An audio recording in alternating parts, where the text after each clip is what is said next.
Hello বন্ধুরা, আজ আমরা এক্সপ্লেন করতে যাচ্ছি 2019 সালে রিলিজ হওয়া সত্য ঘটনার উপর নির্মিত একটি দুর্দান্ত সার্ভাইভাল মুভি, যার নাম আউটব্যাক। অস্ট্রেলিয়ার আউটব্যাক মরুভূমিতে এক দম্পতি ঘুরতে গিয়ে ফেঁসে যায়। কোনো প্রকার খাবার ও পানি ছাড়া তারা কীভাবে সেখানে বেঁচে থাকার জন্য লড়াই করেছিল তা আমরা এই গল্পের মাধ্যমে জানতে পারবো। তারা কি আদেও সেখান থেকে বেঁচে ফিরতে পেরেছিল সেটা জানতে ভিডিওটি অবশ্যই শেষ পর্যন্ত দেখুন।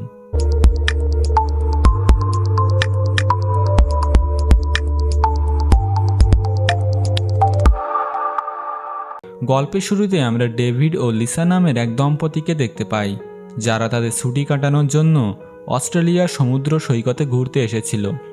আসলে তাদের ভিতর স্বামী স্ত্রীর সম্পর্কটা খুব বেশি ভালো ছিল না, তাই ডেভিড তাদের সম্পর্কটা ঠিক করার জন্যই লিসাকে নিয়ে এখানে ঘুরতে এসেছে। ডেভিড লিসাকে নিয়ে এয়ারপোর্ট থেকে একটি ট্রাভেল এজেন্সিতে যায়। সেখান থেকে একটি গাড়ি ভাড়া করে তারা সমুদ্র সৈকতের উদ্দেশ্যে রওনা দেয়। ডেভিড অস্ট্রেলিয়াতে আসার আগেই এখানের বিভিন্ন জায়গায় ঘোরার একটা শিডিউল করে নিয়েছিল, কারণ নতুন জায়গা সম্পর্কে তাদের কিছু ধারণা থাকলে ঘুরতে বেশ সুবিধা হবে। ডেভিড ম্যাপ ফলো করে কিছু সময়ের মধ্যে অস্ট্রেলিয়া সে সমুদ্র সৈকতে পৌঁছে যায়। সেখানে পৌঁছানোর পর আমরা দেখতে পাই লিসা আসলে অনেক খুশি ছিল। অন্যদিকে ডেভিডের মন খারাপ ছিল, কারণ কিছুদিন পর সে সেনাবাহিনীতে যোগ দিতে যাচ্ছে। আসলে এই কাজে গেলে তাকে লিসার কাছ থেকে বেশিরভাগ সময় দূরে থাকতে হবে। লিসা তখন ডেভিডের মন খারাপের বিষয়টা বুঝতে পারে। তাদের ভিতর ভালো সম্পর্ক না থাকলেও লিসা ডেভিডের মন ভালো করার চেষ্টা করে। স্বামী স্ত্রী মিলে তখন সমুদ্র সৈকতে আনন্দ করতে থাকে। কোনো এক সময় দেখা যায় একটি জেলিফিশ ডেভিডের পায়ে কামড়ে দেয়। তখন পানি থেকে উঠে আসার পর ডেভিড দেখতে পায় সেখানে একটি ক্ষত হয়ে গেছে। লিসা এইসব দেখে ডেভিডকে দ্রুত ডক্টরের কাছে নিয়ে যেতে চায়, কিন্তু ডেভিড এই বিষয়টি তেমন গুরুত্ব দেয় না। সে বলে সবকিছু এমনিতেই ঠিক হয়ে যাবে। অনেকক্ষণ সৈকতে থাকার পর তারা সেখান থেকে ফিরে যাওয়ার প্ল্যান করে। দিনের আলো ফুরিয়ে রাত নেমে আসে। গাড়ি নিয়ে বেশ কিছু দূর যাওয়ার পর ডেভিড ঠিক করে আজ রাতটা তারা এই গাড়ির ভেতরেই কাটিয়ে দেবে, কারণ এখান থেকে তাদের হোটেল বেশ কিছু পথ দূরে। কিন্তু লিসা ডেভিডের এই সিদ্ধান্তের সাথে একমত হয় না, কারণ অচেনা জায়গায় গাড়ির ভিতরে থাকা তার কাছে নিরাপদ মনে হয় না। কিন্তু ডেভিড তার কোনো কথা শোনে না, সে তার সিদ্ধান্তের ওপর অটুট থাকে। লিসা তখন এই বিষয়ে আর কোনো কথা বলে না। গাড়ির ভিতরে বসে ইন্টারনেট ব্রাউজ করার সময় সে অস্ট্রেলিয়ার আউটব্যাকের কথা জানতে পারে। এই বিষয়ে জানার পর লিসা আউটব্যাকে ট্রাভেল করার জন্য এক্সাইটেড হয়ে পড়ে, কারণ এর আগে এরকম জায়গায় সে কখনো ভ্রমণ করেনি। তারা যেহেতু এখন অস্ট্রেলিয়াতে আছে, এই সুযোগটি সে কোনোভাবে মিস করতে চায় না। ডেভিড তখন না চাইলেও লিসার সাথে আউটব্যাকে যেতে রাজি হয়ে যায়। দেখা যায় পরের দিন সকালে তারা তাদের গন্তব্যের উদ্দেশ্যে রওনা দেয়। ডেভিড তার মোবাইলে আউটব্যাকের লোকেশন সেট করে দেয় এবং সেই লোকেশন অনুযায়ী গাড়ি চালিয়ে সামনে এগোতে থাকে। সতর্কতার জন্য ডেভিড লিসাকে কিছু শর্ত জানিয়ে দেয়, যেমন আউটব্যাকে যাওয়ার সময় তারা কোনো শর্টকাট রাস্তা নেবে না। তারা কেবলমাত্র ফোনের জিপিএস অনুযায়ী সেখানে পৌঁছাবে। যেহেতু আউটব্যাকে ফোনের সিগন্যাল কাজ করে না, এই কারণে বিপদে পড়লে তারা রাস্তার পাশের ফোন বুথ থেকে কল করবে। কিছুক্ষণ পর তারা আউটব্যাকের এরিয়াতে প্রবেশ করে। সন্ধ্যা হয়ে যাওয়ার কারণে তারা একটি মোটেলে আশ্রয় নেয় এবং পরের দিন সকালে তারা আবার তাদের যাত্রা শুরু করে। ডেভিড ও লিসা কেবলমাত্র তাদের ফোনের জিপিএসের ওপর নির্ভর করছিল, কারণ আউটব্যাকে আশেপাশে কোনো জনবসতি ছিল না। এটাকে অনেকটা মরুভূমি বলা যায়। তো দেখা যায় ফোনের জিপিএস ফলো করে তারা সামনের দিকে এগোতে থাকে। প্রায় 4-5 ঘন্টা একটানা ড্রাইভ করার পর ডেভিড কিছুটা ক্লান্ত হয়ে গেছিল, তাই সে ফোনের দিকে খেয়াল না করে সোজা রাস্তা ফলো করে ড্রাইভ করতে থাকে। কিছু সময় পর ফোনের জিপিএস টার্ন রাইট অর্থাৎ ডান দিকে যাওয়ার জন্য নির্দেশ দেয়, কিন্তু ডেভিড সেটা খেয়াল না করে সোজা রাস্তা বরাবর ড্রাইভ করতে থাকে। কিছু সময় পর ফোনের সিগন্যাল বাজলে ডেভিড বুঝতে পারে তারা রাস্তা ভুল করে ফেলেছে এবং এখন তাদের জিপিএস ইউ টার্ন নিতে বলছে, অর্থাৎ তাদেরকে পিছনে ফিরে যেতে বলছে।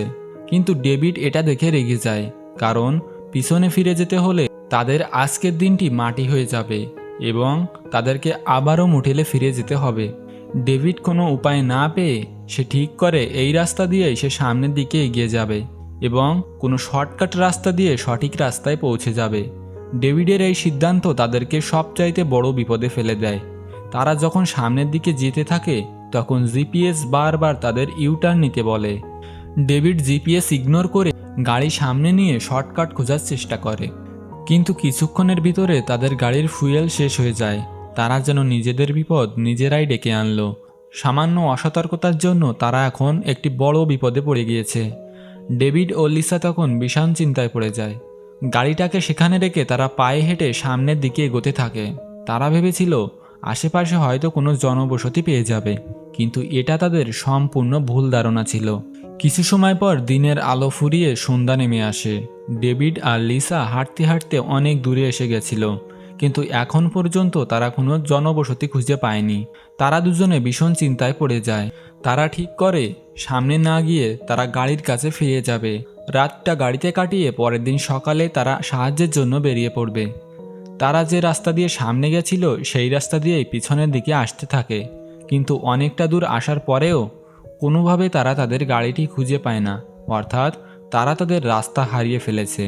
ডেভিড তখন পাগলের মতো চিৎকার করে ওঠে এবং লিসাকে দোষ দেয়, কারণ তার ইচ্ছা পূরণের জন্যই তাকে এখানে আসতে হয়েছে এবং তার জন্যই এত বড় বিপদ তাদেরকে বয়ে বেড়াতে হচ্ছে। আউটব্যাকে রাত বাড়ার সাথে সাথে ভীষণ ঠান্ডা নামতে শুরু করে। মরুভূমির মতো এখানেও দিনের বেলা গরম ও রাতের বেলা প্রচণ্ড ঠান্ডা নামে। প্রচণ্ড ঠান্ডায় তাদের দুজনের অবস্থা খারাপ হয়ে যায়, কিন্তু কোনোভাবে তারা সেখানে রাতটা কাটিয়ে দেয়। পরের দিন সকালে ডেভিড ও লিসা আবার তাদের যাত্রা শুরু করে। ডেভিডের পায়ে জেলিফিশ কামড় দেওয়ার কারণে সেখানে ইনফেকশন হয়ে গেছিল। এই কারণে সে ঠিকভাবে হাঁটতে পারছিল না এবং তার অবস্থা ক্রমশ খারাপ হয়ে যাচ্ছিল। ডেভিড ও লিসা আরও একটা দিন মরুভূমিতে কাটিয়ে দেয়। শুধুমাত্র এক বোতল পানি ছাড়া খাওয়ার মতো কিছুই তাদের সাথে ছিল না। তারা দুজনই খুব ক্লান্ত হয়ে পড়ে এবং রাতে সেখানেই ঘুমিয়ে পড়ে। রাতে যখন লিসা ঘুমিয়েছিল তখন একটি বিচ্ছু তার জামার ভিতরে প্রবেশ করে, কিন্তু ঘুমের ভেতর সে কিছুই বুঝতে পারে না। পরের দিন সকালে ডেভিড লিসাকে ঘুম থেকে ডেকে ওঠানোর চেষ্টা করে, কিন্তু দেখা যায় কোনোভাবেই তাকে জাগানো সম্ভব হয় না। গতরাতে বিচ্ছুর কামড়ে সে অজ্ঞান হয়ে আছে এবং তার শরীর সাদা হয়ে যেতে থাকে। ডেভিড এখনও বুঝতে পারেনি যে গতরাতে লিসাকে বিচ্ছুতে কামড়েছে। লিসার এরকম অবস্থা দেখে ডেভিড কাঁদতে শুরু করে। এরকম অবস্থায় সে চাইলেও লিসাকে ডক্টরের কাছে নিয়ে যেতে পারবে না। ডেভিড তখন লিসাকে কাঁধে নিয়ে সামনের দিকে এগোতে থাকে। তারা নিজেরাও জানতো না যে তারা এই মরুভূমির মতো আউটব্যাক থেকে বের হতে পারবে কিনা, কিন্তু হাল ছাড়লে চলবে না। কিছু দূর আসার পর ডেভিড লিসাকে নিয়ে মাটিতে পড়ে যায়। ডেভিডের শরীরে লিসাকে কাঁধে নিয়ে যাওয়ার মতো শক্তি ছিল না। অসহায়ের মতো সে লিসার পাশেই বসে থাকে। হঠাৎ আকাশে সে একটি প্লেন উড়ে যেতে দেখতে পায়। ডেভিড তখন তাড়াতাড়ি দাঁড়িয়ে তার হাত নাড়িয়ে প্লেনের দিকে ইশারা করে, কিন্তু অত উঁচু থেকে ডেভিডদের দেখা প্রায় অসম্ভব ছিল। কোনো উপায় না পেয়ে ডেভিড তখন বড় বড় পাথর দিয়ে একটি SOS লিখে ফেলে, কিন্তু সেটা বানানোর আগেই প্লেন সেখান থেকে চলে যায়। বেঁচে ফেরার চেষ্টা সম্পূর্ণ বৃথা যায়। ডেভিড তখন কাঁদতে কাঁদতে লিসাকে সেখানে রেখেই সামনের দিকে এগোতে থাকে। ডেভিড সেখান থেকে যাওয়ার সময় একটি লাঠি দিয়ে মাটিতে লাইন করতে থাকে, যাতে ফিরে আসার সময় সে যেন রাস্তা ভুলে না যায় এবং এই লাইনের মাধ্যমে সে যেন আবারও লিসার কাছে ফিরে আসতে পারে। ডেভিড এই 2 দিন কোনো পানি ও খাবার ছাড়াই বেঁচেছিল। ভীষণ জল পিপাসায় তার গলা ফেটে যাচ্ছিল। খাবার তো দূরের কথা, এরকম পরিবেশে এক ফোঁটা পানিও ছিল না। কোনো উপায় না পেয়ে ডেভিড বোতলে তার ইউরিন কালেক্ট করে এবং বাধ্য হয়ে সে তার ইউরিন পান করে। অন্যদিকে আমরা লিসাকে দেখতে পাই। জ্ঞান ফিরে আসার পর ডেভিডকে দেখতে না পেয়ে সে চিৎকার করে তাকে ডাকতে থাকে। এরপর ডেভিডকে খুঁজতে খুঁজতে সে সামনের দিকে এগিয়ে যায়। এদিকে ডেভিড সেখানে ফিরে আসলে লিসাকে দেখতে পায় না। সেও জোরে জোরে তখন লিসাকে ডাকতে থাকে। রাত হয়ে যাওয়ার কারণে চারিদিকে কিছুই দেখা যাচ্ছিল না। ডেভিডের চিৎকার লিসা শুনতে পারলেও সেটা কোন দিক থেকে আসছিল সেটা লিসা বুঝতে পারছিল না। তারা দুজনই চিৎকার করে একে অপরকে ডাকতে থাকে, কিন্তু কিছুতেই তারা একজন আরেকজনকে খুঁজে পায় না। বাধ্য হয়ে তারা আলাদা থেকে রাতটি কাটিয়ে দেয়। পরের দিন সকালে লিসার ভীষণ জল পিপাসা পেয়েছিল। 3 দিন ধরে কোনো খাবার ও জল ছাড়াই সে বেঁচেছিল। প্রচণ্ড ক্ষুধার জ্বালায় তখন সে বিভিন্ন গাছের লতাপাতা ও শেকড় খেতে শুরু করে। অন্যদিকে দেখা যায় বোতলের বাকি ইউরিনটুকু ডেভিড পান করে ফেলে। এরপর সে লাঠি দিয়ে দাগ কেটে সামনের দিকে এগিয়ে যেতে থাকে। কিছুক্ষণ পর ডেভিড একটি রাস্তায় এসে পৌঁছায় এবং কিছু দূরে এগিয়ে আসতেই সে তার গাড়িটি দেখতে পায়। গাড়ি দেখে ডেভিড অনেক খুশি হয় এবং সে গাড়ির ভিতর খাবার খুঁজতে শুরু করে, কিন্তু একটি লাইটার ছাড়া সে সেখানে কিছুই খুঁজে পায় না। ডেভিড গাড়িটি চালু করার চেষ্টা করে, কিন্তু কোনোভাবেই সেটা স্টার্ট হয় না। আসলে ওই দিন ডেভিড গাড়ির হেডলাইট চালু রেখে চলে গেছিল, যার কারণে গাড়ির ব্যাটারি খারাপ হয়ে গেছে। ডেভিড তখন ভীষণভাবে ভেঙে পড়ে, কারণ বেঁচে থাকার আশা এইভাবে ভেঙে যাবে এটা সে ভাবতেও পারেনি। ডেভিডের ভীষণ জল পিপাসা পেয়েছিল, তার কাছে যে ইউরিন ছিল সেটাও ফুরিয়ে গেছে, তার কাছে কোনো উপায় ছিল না। তখন হঠাৎ তার মাথায় একটা বুদ্ধি আসে। সে গাড়ির ইঞ্জিনের পানি পান করার চেষ্টা করে, কিন্তু সে এটা জানতো না যে এটা পান করলে সে মারাও যেতে পারে। ওই পানি পান করার পর তার পেটে প্রচণ্ড যন্ত্রণা শুরু হয়ে যায়, তার শরীরও খারাপ হতে থাকে। সে অনেক কষ্টে ইউরিন কালেক্ট করে এবং লিসাকে খোঁজার জন্য বেরিয়ে পড়ে। পুরোটা দিন লিসাকে খোঁজার পরেও সে কোনোভাবে তাকে খুঁজে পায় না। রাতে সে ভীষণ অসুস্থ হয়ে পড়ে। ডেভিডের মুখ থেকে রক্ত বের হচ্ছিল। প্রচণ্ড পেটের যন্ত্রণায় সে চিৎকার করে কাঁদতে থাকে, কিন্তু তার এরকম অবস্থায় তাকে সাহায্য করার মতো কেউ সেখানে ছিল না। অন্যদিকে লিসাও বাঁচার আশা হারিয়ে ফেলেছিল। সে বুঝতে পারছিল এখান থেকে হয়তো সে কোনোভাবেই বের হতে পারবে না। তখন সে তার ফোন বের করে কাঁদতে কাঁদতে একটি ভিডিও রেকর্ড করে এবং তারপর ঘুমিয়ে পড়ে। পরের দিন সকালে লিসার ঘুম ভাঙলে সে সেখানে ডেভিডের সেই লাইন দেখতে পায়। লিসা বুঝতে পারে এটা ফলো করলে সে ডেভিডের কাছে পৌঁছে যেতে পারবে। এরপর সে ওই লাইনটা ফলো করে সামনের দিকে যেতে থাকে এবং কিছুক্ষণের মধ্যেই সে ডেভিডের কাছে পৌঁছে যায়। দেখা যায় ডেভিডের অবস্থা খুবই খারাপ, হয়তো কিছুক্ষণের মধ্যে সে মারা যাবে। কিন্তু মারা যাওয়ার আগে বোতলে যে ইউরিন ছিল সে সেটা লিসাকে পান করতে বলে, কারণ এটার মাধ্যমে সে আরও কিছু সময় জীবিত থাকতে পারবে। এর কিছুক্ষণ পর ডেভিড সেখানে মারা যায়। বেঁচে থাকার এত চেষ্টা করার পরেও সে মৃত্যুর কোলে ঢলে পড়ে।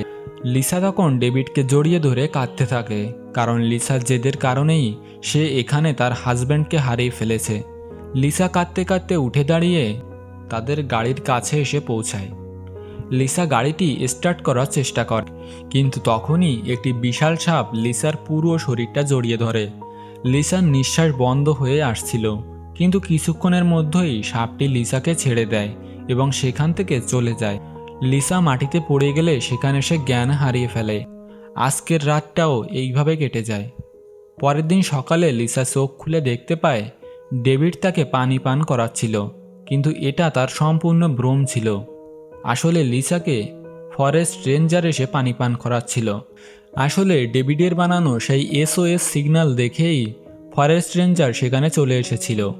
অবশেষে ফরেস্ট রেঞ্জার লিসাকে সেখান থেকে উদ্ধার করে নেয়। গল্পের শেষে আমরা জানতে পারি ডেভিডের মৃত্যু আসলে কিডনি ফেল হওয়ার কারণে হয়েছিল। আর সেখান থেকে বেঁচে ফেরার পর লিসা এখন মিনেসোটা শহরে নার্সের কাজ করে। আর এখানেই এই সিনেমার গল্প শেষ হয়ে যায়। গল্পটি কেমন লাগলো সেটা আমাদের কমেন্ট বক্সে জানাতে ভুলবেন না।